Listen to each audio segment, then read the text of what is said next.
I somehow missed the setting in my Facebook group, and hope you don't mind about my absence. But now onwards we'll be doing the book live reading, and I'll be doing some time management challenge as well, and also I have started doing something else. It is about creating your personal assessment, so that I can create competency stories, at least 1,000 of them. So some people actually complain about uh, having confidence and communication skill issues. So what I found that everybody likes to talk about him or her, like so if I can give them about 17,000 stories, at least 1,000 stories, then I think people will be enthused to talk about their stories, and those stories will be based on their own competencies, which they don't know or think that those are weaknesses. Every strong point that we have, we actually can be termed as having a weakness. Just now I was speaking to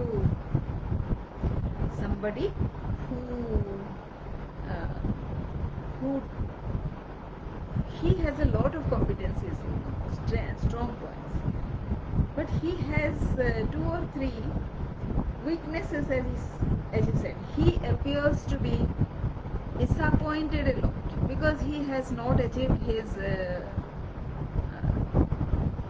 dream. How many of us has not achieved that dream? Each of us had some dream which we didn't achieve. Are we bitter about that?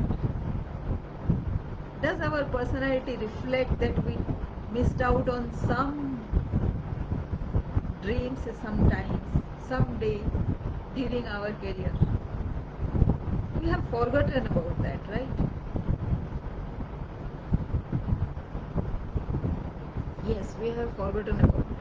But if we remember those things till now, right, what happens is there is a disappointment appearing in our face,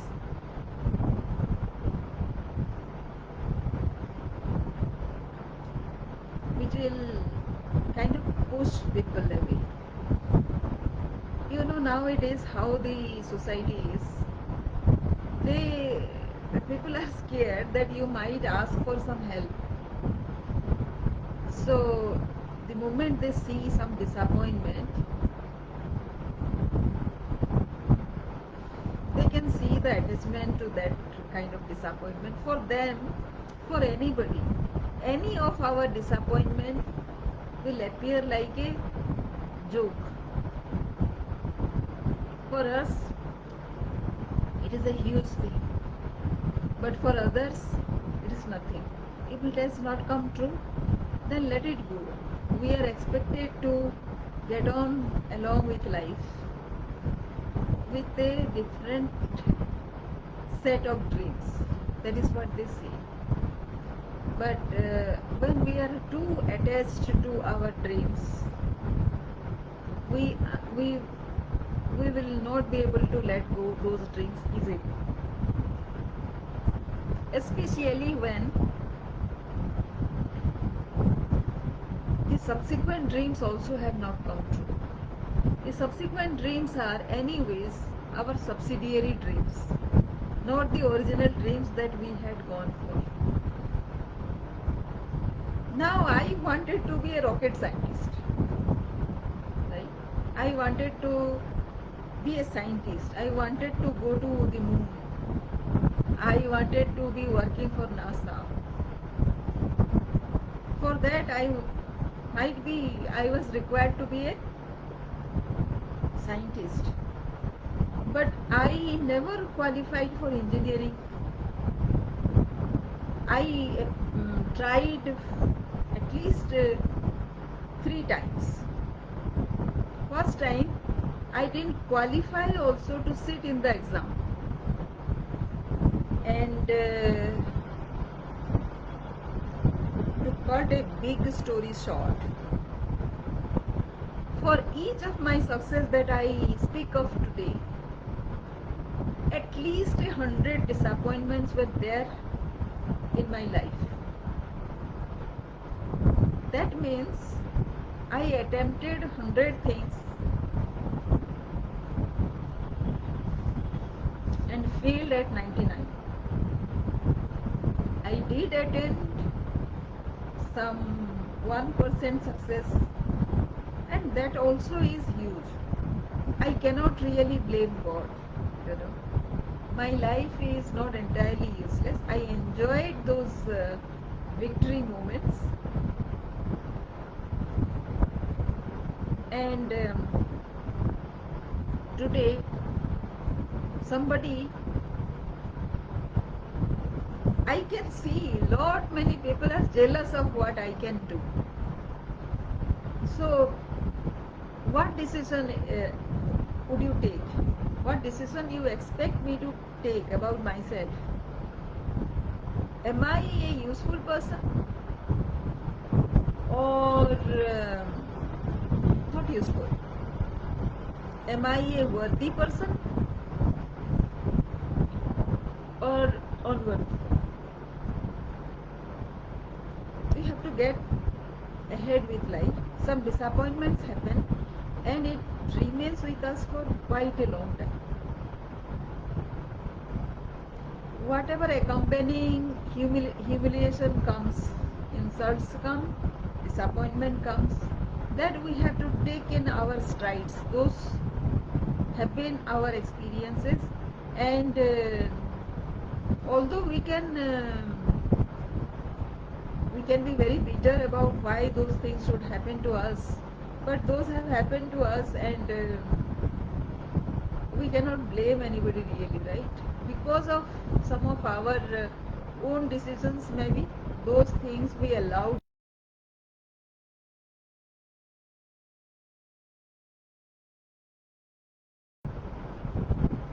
We can only pray and get ahead with life, with whatever choices we are given, we are left with. How many of you have actually experienced such kind of things in life?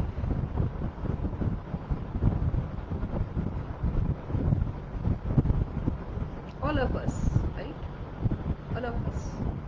I don't think there is anybody who never had any disappointment in life. But at the same time, also we have been lucky for something else, and we should be grateful about that, and we should consolidate and get ahead with that single thing, so that we have other things also, accompanying things to come up with along with this.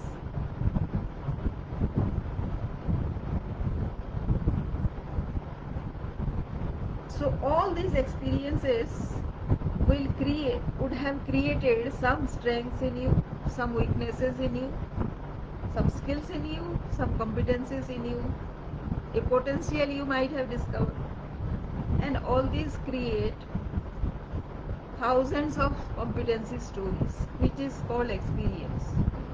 Why people value experience at such a high level? Because it creates those skill, character, attitudinal, and competency level nuances, which is priceless about us. In a crisis, those competencies matter a lot. So let us start exploring those kind of thousands of. So I am right now creating one framework so that I can ask you relevant questions, or you can tell about you, and I'll start writing down all those. also I'll create from that, whatever you give me, I also know the flip side of it. Whatever which has been not useful to you, if you have been carrying those, then I'll give a suggestion, a prescription about how to create winning stories of that by just tweaking them a little bit. So I'm sure that there are thousands of such stories about each human being, and once I create that framework, I will invite you to get into a Zoom call with me and outline your strengths, your strong points, your weaknesses, your potential, your year of experience, your skills, your aptitude, and then we can create a competency story with your experience, and so that you will know yourself better. So wait for me till I create that framework, and then we'll get on going. Hope this helps, and please comment as to how you think about this offer of mine. It is going to be costly, but because you are in my group, I'll offer it at a very reasonable price, so that